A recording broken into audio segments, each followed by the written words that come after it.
कथा में औरव ऋषि की बेटी थी शमी और धौम्य ऋषि के पुत्र थे मंदार। मंदार आंकड़ा पुष्प, शमी औरव ऋषि की बेटी। जब बड़ी होती चली गई तो वो औरव ऋषि की बेटी शमी ने जीवन में कुछ किया ना किया, पर एक काम औरव ऋषि की बेटी शमी करती रही कि भरण पोषण में अग्रणी रही। कोई भूखा मिल गया, औरव ऋषि की बेटी ने अपना भोजन तक दे दिया। ये बेटी का जीवन होना चाहिए। कई महाराज औरव ऋषि की बेटी शमी उसमें की थी, अगर उसकी थाली में कुछ भी नहीं बचा चलेगा, पर सामने वाला भूखा नहीं रहना चाहिए, उसको जरूर खिला देना। ये बड़े विचित्र शब्द हैं, जरा शिव महापुराण के, इसको समझ लेना कि शमी का पेड़, जिस शमी की पत्ती में कांटे होते हैं, जिस बेलपत्र में कांटे होते हैं, और जिस आंकड़े को मंदार के फूल में वो दूध होता है कि आंख में चले जाए तो आंख बेकार हो जाती है, वो दूध होता है जो जहर का काम कर जाता है, ये सब शंकर भगवान को चढ़ रहा है। शमी जिसमें कांटे हैं, बेलपत्र जिसमें कांटे हैं, मंदार का फूल जिसमें जहर भरा पड़ा है, धतूरा जिसमें जहर भरा पड़ा हुआ है, ये शिव को क्यों समर्पित है? ये शंकर को क्यों चाहिए? ये शंकर के पास क्यों जा रहे हैं?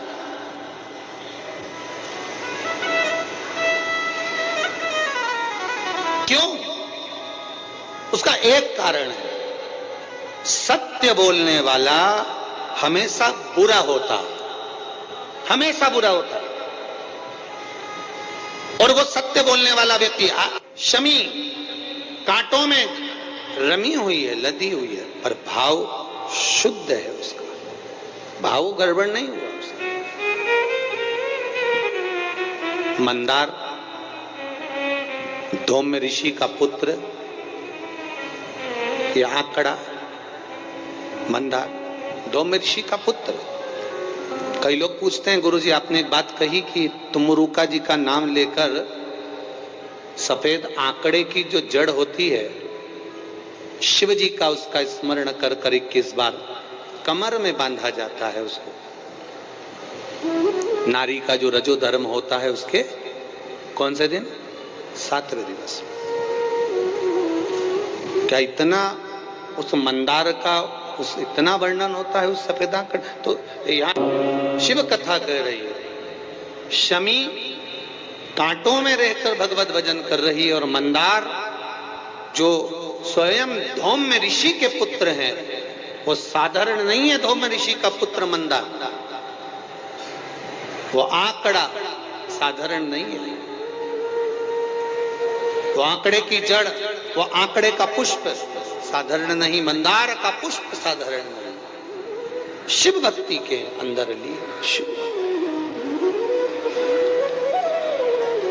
महाराज मंदार शौनक ऋषि के यहां पर विद्या अध्ययन करने के लिए गए। अब धौम्य ऋषि के पुत्र जब विद्या अध्ययन करने के लिए शौनक बाबा के यहाँ जाते हैं, शौनक ऋषि के यहाँ पहुंचते हैं, तो एक बार भुषुंडी ऋषि, अब भुषुंडी ऋषि जो किसी देवता को नहीं मानते, कहीं नहीं जाते, केवल एक जगह पर ही आराधना में लगे रहते हैं, और वो श्री गणेश जी महाराज की आराधना करते, केवल गणेश जी की आराधना करते, बाकी के कहीं नहीं जाते वो भुषुंडी ऋषि। अब भुषुंडी ऋषि जो गणेश जी की आराधना में लगे रहते, समय बीतता गया।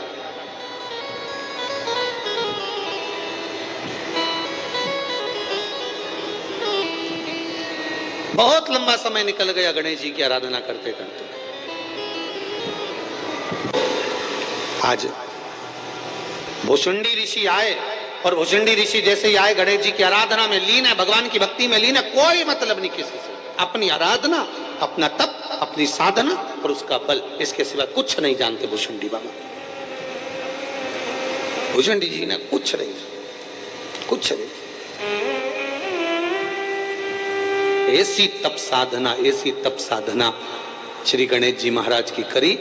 गणेश जी प्रसन्न हो गए और उनके प्रसन्न करने के लिए भुशुंडी बाबा के ऊपर गणेश जी यूं ही नहीं प्रसन्न हुए। भगवान देवादिदेव महादेव ने स्वयं ने भुशुंडी बाबा के लिए, भुशुंडी ऋषि के लिए देवादिदेव महादेव ने गणेश जी से कहा कि ये भुशुंडी ऋषि के पास जाओ, इतने सालों से तप कर रहे हैं, आराधना कर रहे हैं, कोई तो वर दो उनको,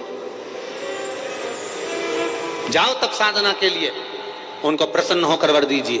भुशुंडी बाबा के पास में, भुशुंडी ऋषि के पास में श्री गणेश जी महाराज पहुंच गए और गणेश जी महाराज ने भुशुंडी ऋषि को देखकर तुरंत कहा, आपको क्या वर्णूं मैं, शिव महापुराण की कथा कह रहे हैं। मंदार, शमी दोनों का मंगल विवाह हुआ। मंदार और शमी दोनों का मंगल विवाह हुआ, दोनों का मंगल विवाह। और दोनों का जब मंगल विवाह हुआ, दोनों का विवाह होने के बाद में दोनों घूमते हुए भ्रमण करते करते करते करते जा रहे थे, भ्रमण करते करते जा रहे।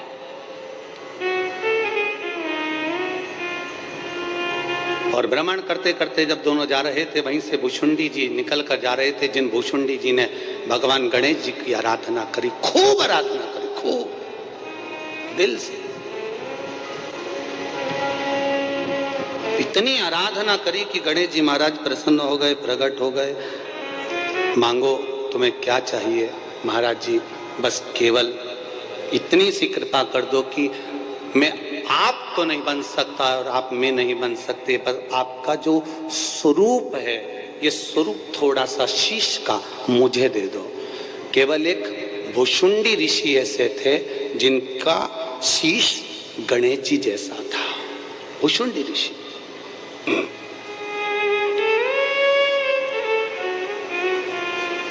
जिनका शीश गणेश जी जैसा था।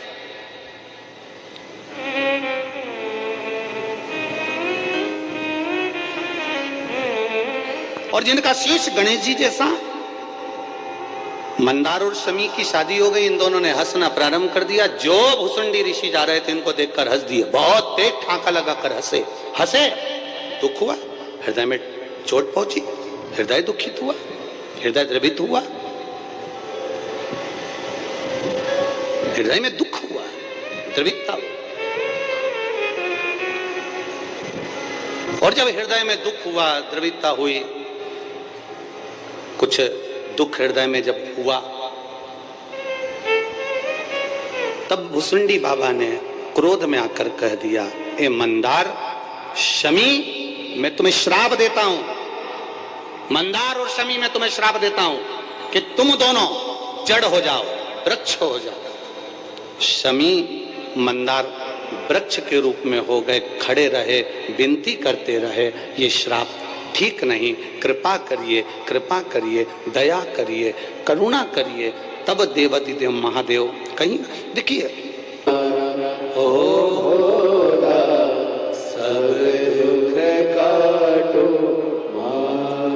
मंदार और शमी ने, दोनों ने मिलकर भगवान शिव की आराधना करी और देवादिदेव महादेव ने वर दे दिया, सुनो शमी और सुनो मंदार, यदि कोई भूल से भी आपकी पत्ती, आपका पुष्प मुझे समर्पित कर देगा, सुनो मंदार, सुनो शमी, अगर कोई भूल से भी आपकी पत्ती, आपका पुष्प मुझे समर्पित कर देगा, उसे हजारों अश्वमेघ यज्ञ के स्नान का जो पुण्य होता है वो एक क्षण में प्राप्त होगा।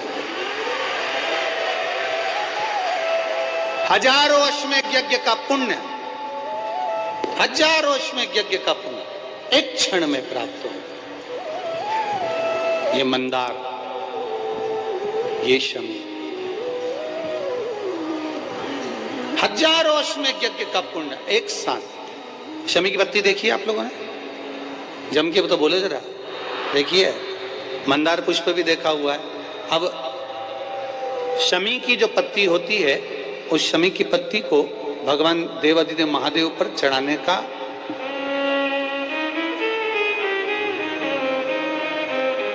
शमी की पत्ती जो होती है, उस शमी की पत्ती को चढ़ाने का एक नियम भी होता है। थोड़ा सावधानी से सुनना इस नियम को, जो आपके जीवन को सार्थक बना सकता है।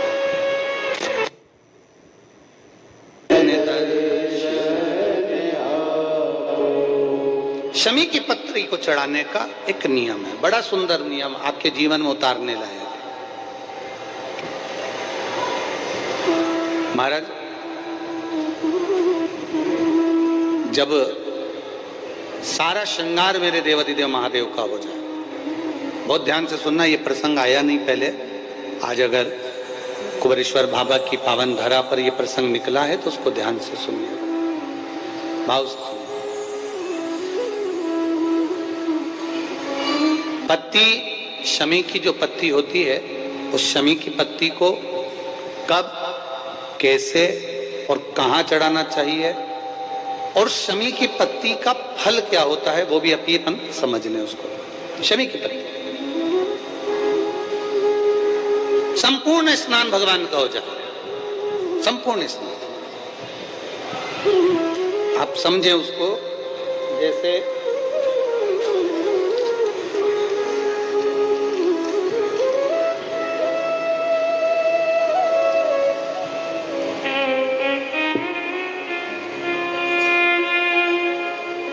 ये शिवलिंग है, जलाधारी, जल निकल कर जाने का स्थान, गणेश, कार्तिकेय, अशोक सुंदरी, जलाधारी मतलब माता पार्वती जी का हस्त कमल, शिवलिंग, शिव का स्वरूप, ऊपर जो जलाधारी लगी है उसमें से एक एक बूंद जो पानी नीचे गिर रहा है, जो पानी नीचे गिर रहा है, शिव जी की बेटियां जया, विषहरा, शामली बारी, दौतली, देव, शिव जी की पुत्री बेटियां। अब जब देवादिदेव महादेव को शमी का पत्ता चढ़ाया जाता है, कब चढ़ाते हैं, जब आपने संपूर्ण जलाधारी को हाथ से साफ कर दिया हो, शिवलिंग पर जल चढ़ा दिया हो, शिवलिंग का पूरा श्रृंगार आपने कर दिया हो, संपूर्ण श्रृंगार मेरे देवादिदेव महादेव का हो गया, संपूर्ण श्रृंगार। बाबा को चंदन का लेपन, अबीर, गुलाल, अक्षत, बेलपत्र, धतूरा, जो भी तुम्हें चढ़ाना है सब कुछ तुमने चढ़ा दिया, सारा श्रृंगार मेरे देवादिदेव महादेव का हो गया।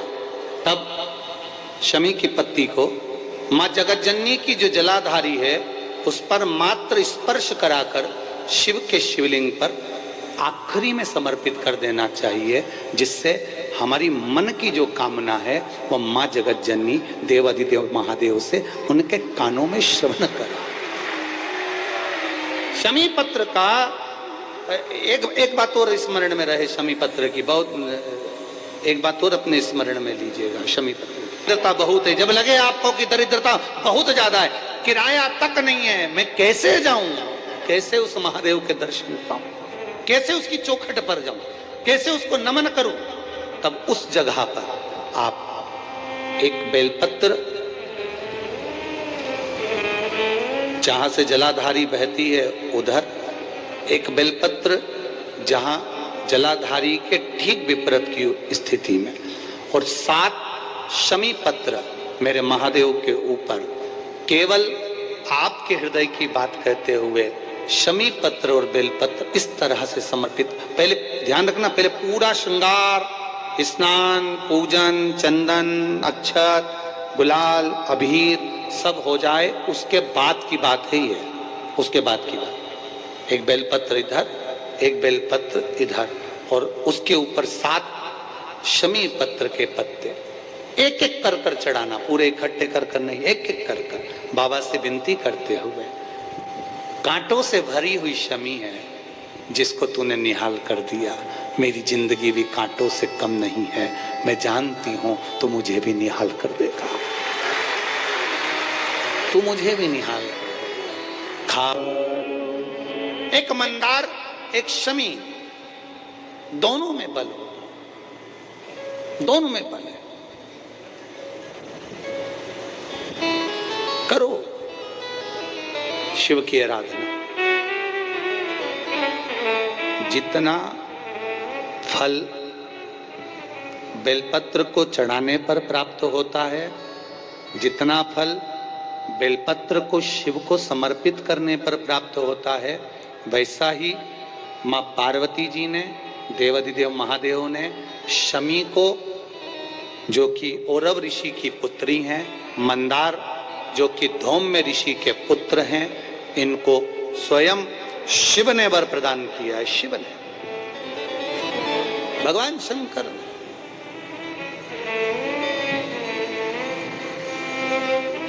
शिव ने वर दे दिया, मां जगत जननी जगदम्बा माता पार्वती ने वर दे दिया, मां आद्य शक्ति ने वर दे दिया, पार्वती ने वर दे दिया। सुनो, मां पार्वती जी शमी को कह रही हैं, सुन शमी, सुनो मंदार, देवाधिदेव महादेव ने तुमको वर दिया है कि हजारों लाखों अश्वमेध यज्ञ का फल, स्नान का फल एक शमी पत्र और एक मंदार के पुष्प से प्राप्त हो जाता है। अब मां पार्वती भी शमी को, मंदार को वर प्रदान कर रही है। ये मां है, ये माता है। अब एक बार यही बात हमने कथा में कही थी कि दरिद्रता को मिटाने के लिए ये बेलपत्र यहाँ माता जी के, शिव जी के चरणारविंद में, माता जी के हस्त कमल पर ये भगवान का जो सुंदर, माँ पार्वती की पीठी का ये सुंदर जो हस्त कमल है और ये चरण भाग हैं, यहाँ समर्पित करो। तो किसी ने पूछा, गुरुजी ये बेलपत्र को यहाँ चढ़ाने से उसका फल क्या मिलता है? तो कम आद्य शक्ति, माँ जगदम्बा, माँ जगतधात्री, माँ दुर्गा, माँ भवानी, माँ देवी प्रसन्नता धारण करती है।